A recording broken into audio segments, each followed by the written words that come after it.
is based on good intelligence. Perhaps some feel for the currents gained from hard experience. His wife seems unconcerned. She stands there, smiling faintly, as she inside her knowledge, as they don't talk, it seems a tad unlikely. I doubt this pair plan these tactics at the breakfast table. His wife watches over him, and she knows he's grateful. But she also knows her chosen room is from the darkest still. Call McCree and Lieutenant Point are beyond the seventh wave, closing in like two tigers upon the rock they crave. And even these men are small against the wild wind gale.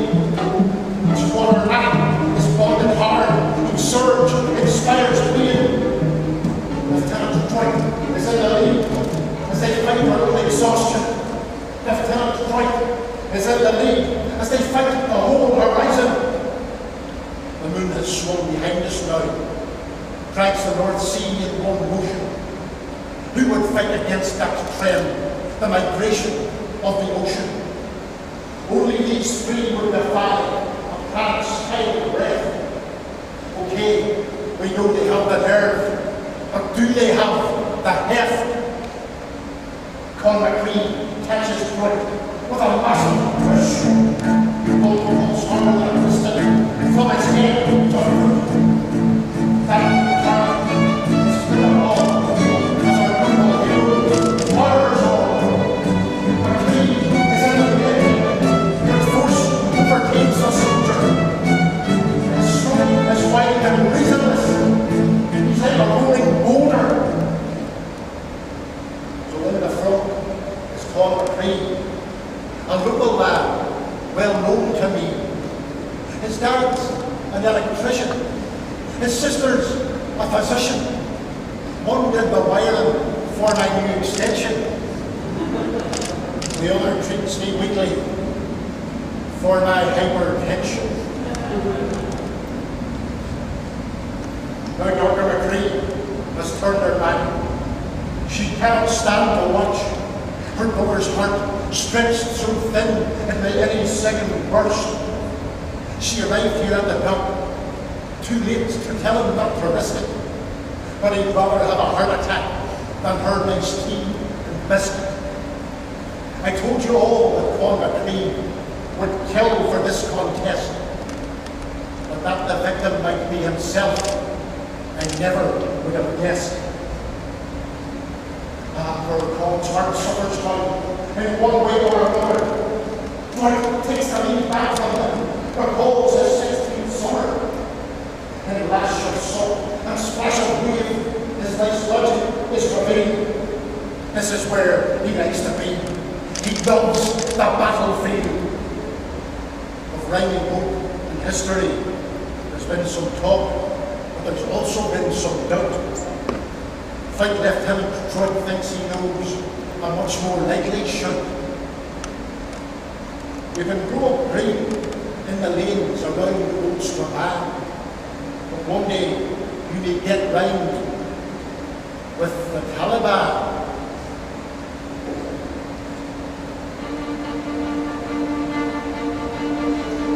For 100 years to rock, sand, swamp and Susan. The sea divides around them in no escape. The rock is losing.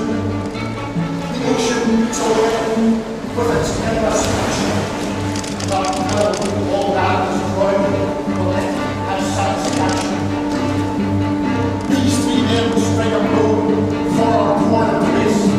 They throw the ocean open. They slap it in the face. Con McCree sends from here some serious fatigue. No longer beaten out the sea, in the waves conceive. Exhaustion reaches up and grabs him from the deck. From the dock, he's urged on, but he's got nothing left. He straightens in the water, his big white shoulders rise. Such feat is normal polar bear. On land, it's a surprise. It's hard for us to imagine what it's like there in the wash. His throat burns, his hate that turns. He knows now that he's lost. Conor Creed treads water, fighting only for his breath. His sister sinks to her knees. At least he's saved from death. But I think all the years of rage and all our boys are left. Conor Creed on his mountain, the wrong night of regret. The crowd makes a mighty din. The Polynesian streaks right in. Our southern hero moved the current in a wide and cunning arc. For a moment there, I mistook his sheep for a great white shark. Lieutenant Troit knows he's not won his war just yet. The Polynesian is at his heels, a real and present threat. His wife moves on her toes, the only hint that she's excited. The rest of the crowd, they like beasts. By joy, they are united. They take fierce pleasure in the Polynesian's verve and clout. But no one can quite believe just how this game has pitched. Lieutenant Troit's done nothing wrong, but with every breath, he's gained all. Both are neck and neck as we're in the final seconds. Even a man like Soldier Troit, even he has his shortcomings. The Polynesian is more to give, and now he's out in front. The Polynesian is a moon, just like the fish he used to hunt. Rock, they can smell it down, like stone and barnacle. The Lieutenant Troit, more words than the reserves of his arsenal. The Polynesian will not be caught. He's gone too far ahead. Lieutenant Troit now screams out, it's as if everything he dread. But what? They'll lose your breath. It's the strange lad done. The Polynesian ignores the rock and swims for the horizon. Was he blinded by the sun? No, he's gone into revolt. The Polynesian has gone past the rock and swam on towards the sun. The crowd now all scream and shout, man, you could have won!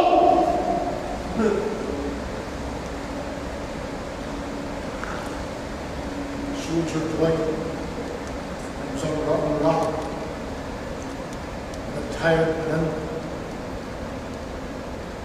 He looks back at us. No one looks at him. He raises his arms into the air. It's a half-hearted gesture. We all know who should have won. He refused his rightful treasure.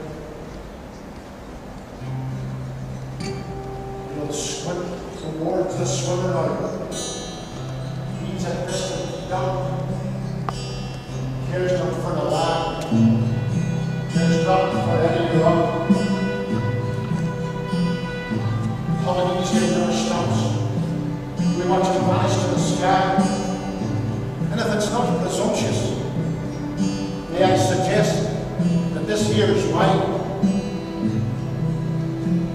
Ever since men first stood straight, some were gripped by the horizon. There's always something just beyond we want to get their hands on.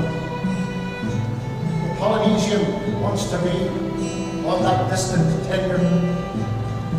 He's decided now to go seek new adventure. The crowd whisper, try to decipher what has just occurred. We all realize the Polynesian is never to return. His wife, she might have known that he was one of those. She still stands among us, but no longer on her toes. Other Dairds gather round to offer their condolences, but she bats them all away, dismisses all their fussiness. Don't you start, she says. I'll be fine. Though I admit this wasn't planned. You won't hear me crying. My man's left me for the sea. He has his life, I have mine. I'm no one's Penelope. Your boys do nothing but banter and bet. Watch heroes from the shore. A lifetime with that champion is worth more than a lifetime with your boars. We all know what's going to happen. This will inspire years of chat. Your men will come up the bars and say, "You remember that big swim?" I knew the man who did it, and when pushed the words were in. So that was that big swim. I'm not sure who won. No one celebrated. The Polynesian's wife predicted right. For years we'll be talking and debating. Some say here were three men, one bright and one worth emulating.